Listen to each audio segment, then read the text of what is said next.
What's up, everybody? This is Trainer Jack here with another fitness FAQ. I had a really great question the other day at the gym, so I figured I would go ahead and address this here on YouTube. And it's, hey, my BMI is off the charts. Does that mean that I need to do something about it? Or like, what does BMI mean as an indicator of health, good or bad? I get the BMI question quite a bit.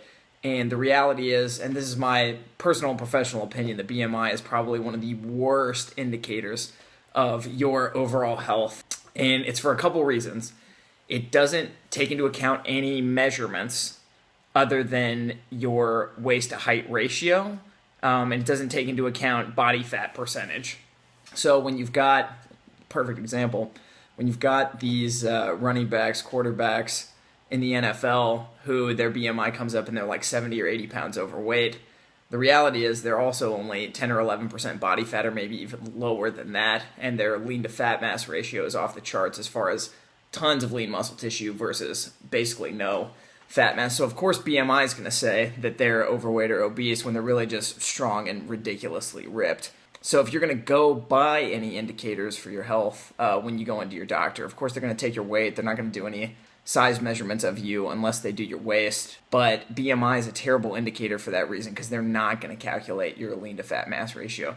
If you can, talk to your trainer or somebody at your gym, somebody that you know, or a physician to do a caliper test for you. That's going to be even better, so you can check your lean to fat mass ratio and know how much of your body weight is lean muscle versus how much of your body is white adipose tissue or fat. The other thing that I believe is probably one of the best indicators of overall health is your heart rate recovery time.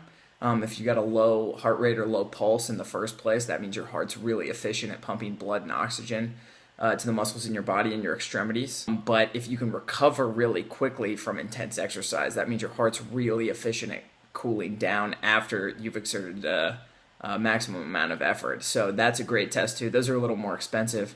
If you can and you want to go further into it, you can also do the dunk tank, which would be really cool. I've always wanted to give that a shot. You can find some places, I know even here in Los Angeles, there's a truck that actually comes around and will put you in the dunk tank, where they put you in, and to get your lean to fat mass ratio, they measure your body's displacement of water within the dunk tank, and that's one of the most accurate ways that you can get your body fat percentage done.